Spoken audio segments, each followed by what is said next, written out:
Welcome class 6 in our e-learning class. Today we will continue with this chapter adverbs. Come to page number 87. So the answers already up to exercise number 8 we have discussed. Today these adverbs of degree. So adverbs of degree tells us the intensity of an action and modify an adjective, a verb or another adverb. They are placed before the adjective or adverb and answer the question how much. So what is the intensity? How much the work has been done? How beautiful the thing is? Or how slowly or how steadily somebody is walking or the work is being done.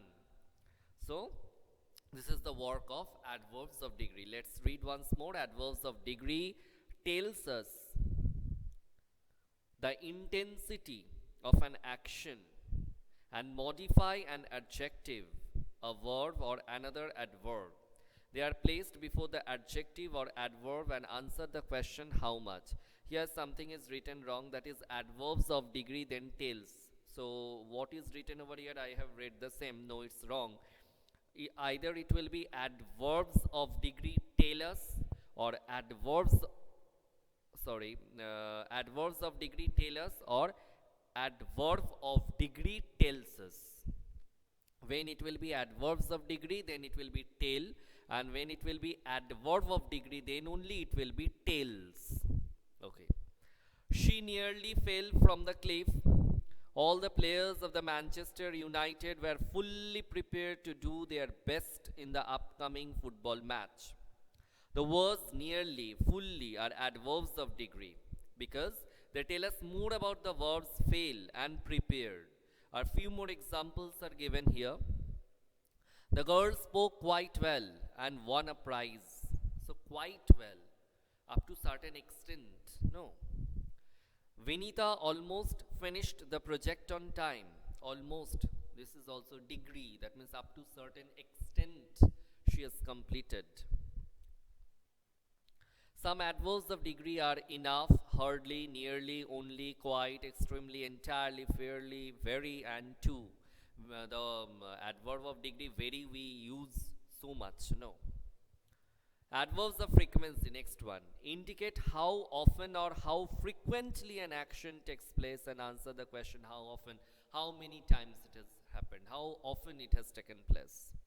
So, she seldom pays us a visit. Seldom, you know, very less, almost no. Nalin often plays badminton with his grandfather. I always brush my teeth at night before I go to bed. They are usually placed before the main verb or after the helping verb. Underline this one. They are usually placed before the main verb or after the helping verb. Example, Rita is frequently missing her classes. The helping verb here is and the adverb is frequently.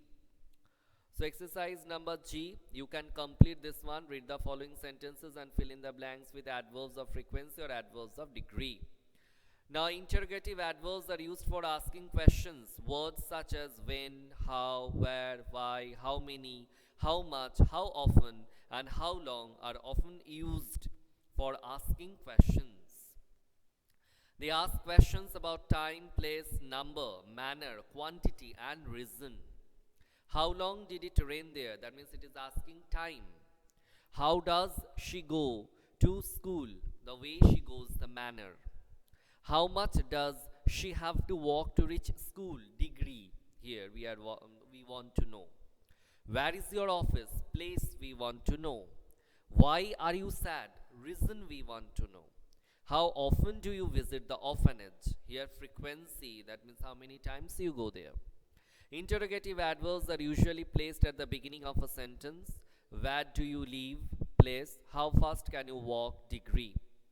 Next one is relative adverbs are when, where and why. Underline this. Only these three are known as relative adverbs. They modify a word and refer to a thing or a person that the pronoun refers to. Relative adjectives we have seen. Now this one is relative adverb. Sorry, not relative adjectives, relative pronouns we have seen. Relative pronouns we have seen, and now this one is a turn for us to know about relative adverbs. So I cannot recognize the shop where I came to get my mobile repaired. In this sentence, the word where refers to the shop and modifies it. I cannot remember the time when I took my medicine. Here, when refers to a particular time and tells us more about it. She reads whenever she has time. Here, whenever is the relative adverb. So, when, where, why, and whenever, they are known as relative adverbs. And its work is to modify a word and refer to a thing or a person that the pronoun refers to. So exercise number 8 also, it is very easy. Read the following sentences and insert the adverbs given within brackets in the correct place. This one we will do. Now come to degrees of comparison. Like adjectives, many adverbs can also be compared. Read the following or the given examples. Kanak swam fast. Soma swam faster than Kanak, but Sarita swam the fastest among them all. In the above sentences, faster and fastest are the comparative and superlative degrees formed by adding er and est to the adverb fast. Adverbs ending in ly or double ly are changed to the comparative and superlative degrees by adding more and most. Monica sang melodiously, Nita sang more melodiously than Monica, Swati sang most melodiously among all and won a prize. Read the examples given below. Sheena spoke confidently, Tahira spoke less confidently than Sheena, Rita spoke least confidently among them all. In the above sentences, confidently, less confidently, and least confidently are adverbs of comparison. Here is a list of such adverbs. I'm extremely sorry, it fell down from my hand. Here's a list of such adverbs in the three forms: loud, louder, loudest, soon, sooner, soonest, fast, faster, fastest, early, earlier, earliest, easy, easier, easiest.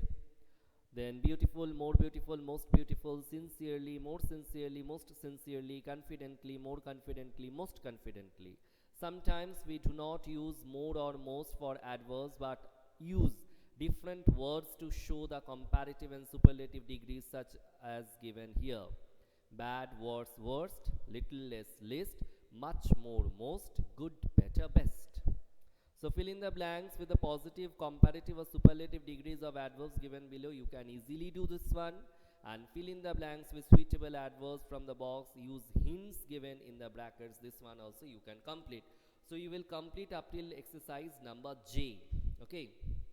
Up till exercise number J you will complete, and in one of our offline videos or live classes we will discuss the answers. And for your syllabus, every time children I have said whatever I am teaching after term 1, you will consider them as your part of syllabus.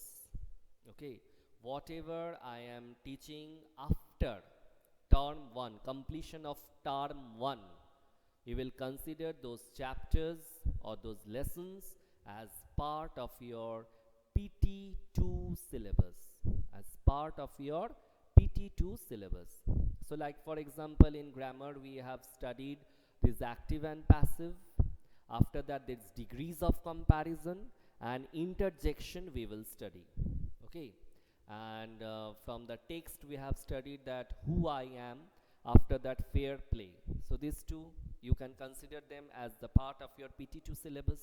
And from your A Pact with the Sun we have completed the monkey and the crocodile and the wonder called sleep. So these two you can consider as your syllabus for PT2 English. And regarding your civics, the Panchayati Raj we have completed. So that is in your syllabus for SSC exam for PT2.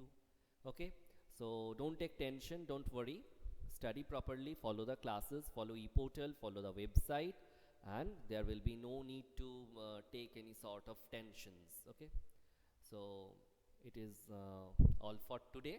We will meet again with another class, in another class with another chapter or with another lesson. Till then, bye. Take care of your health.